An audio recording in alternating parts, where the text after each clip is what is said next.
karbo. Oke. Tapi Ibu, sebenarnya emang faktanya di Indonesia itu 60% lebih masyarakatnya lebih memilih untuk menggunakan obat tradisional. Bukan obat dari dokter, obat kimia, bukan. Karena masyarakat Indonesia itu lebih percaya sama obat tradisional. Yang ketiga, nah emang kumis-kumis ini dia sebenarnya rata hampir semua tumbuhan itu tuh pasti punya aktivitas anti-inflamasi, anti radang, anti nyeri, kemudian peredam nyeri, penurun panas itu tuh emang banyak. Jadi untuk tumbuhan itu tuh emang tradisional atau ke rumah sakit berobat ke dokter.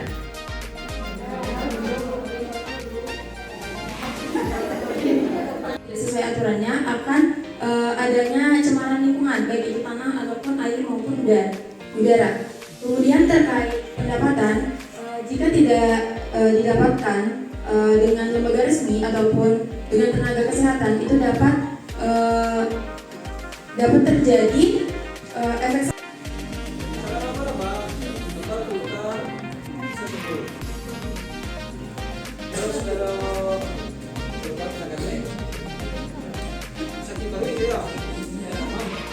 Assalamualaikum warahmatullahi wabarakatuh. Perkenalkan, nama saya Kak Ibu Zila dengan yang berada di sini.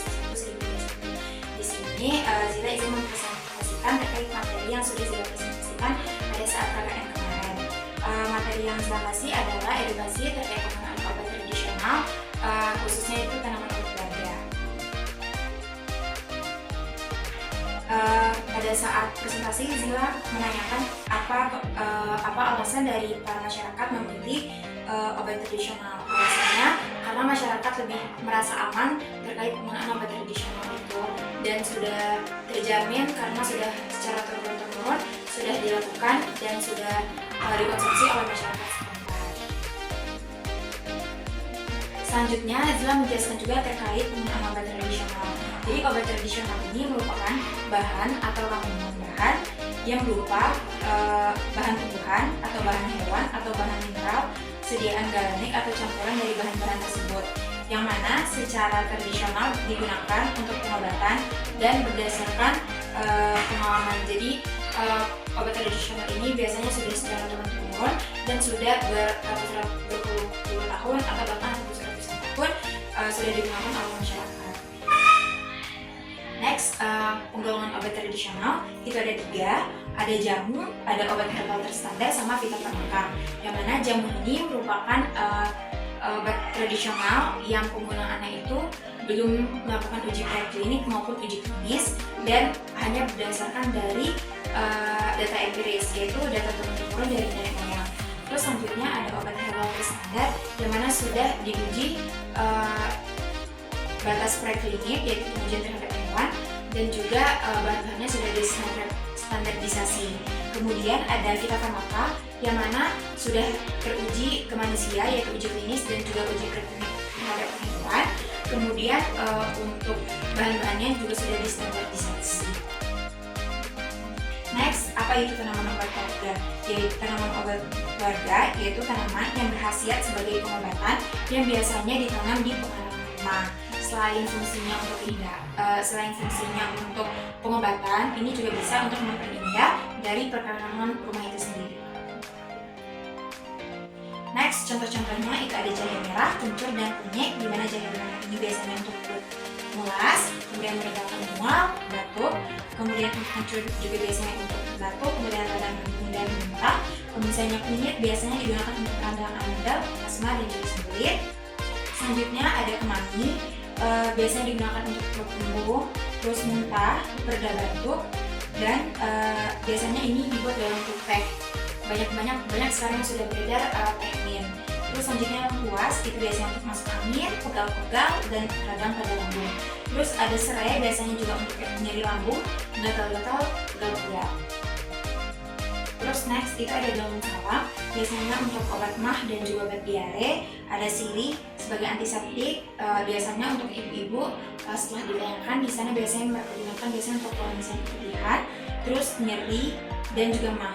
Terus ada kumis kucing yang biasanya digunakan untuk amandel, batu empedu, dan juga nyeri pada hari. Terus pemilihan bahan ini untuk obat tradisional itu tentunya harus dipilih bahan-bahan yang tidak bisa asal-asalan untuk mengambil tanaman itu, karena terkadang tanaman-tanaman itu ada juga yang berbahaya untuk kesehatan tubuh kita. Tidak semua tanaman itu baik untuk pengobatan, ada juga yang beracun. Cara-cara pemilihannya itu, tanamannya itu harus benar. Kadang ada tanamannya itu bentuknya mirip tapi tanamannya bukan itu gitu. Terus ada bahan ramuan, dia kondisinya harus segar, kemudian harus dicuci dulu sebelum digunakan. Terus tidak ada perubahan warna dan tidak layu, dan tidak boleh ada hama. Next, peralatan dan pembuatan itu juga harus diperhatikan, karena kalau misalnya dari tata cara dan pembuatan atau bahan itu tidak tepat untuk pembuatan obat tradisional, maka bisa saja zat aktifnya itu malah menjadi berbahaya untuk tubuh kita, atau bahkan menurunkan efeknya sehingga sampai tidak berefek.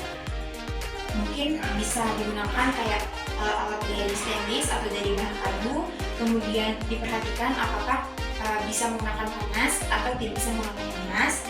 Kemudian kalau misalnya rebus, biasanya itu digunakan airnya hingga menusuk separuh dan biasanya menggunakan api kecil.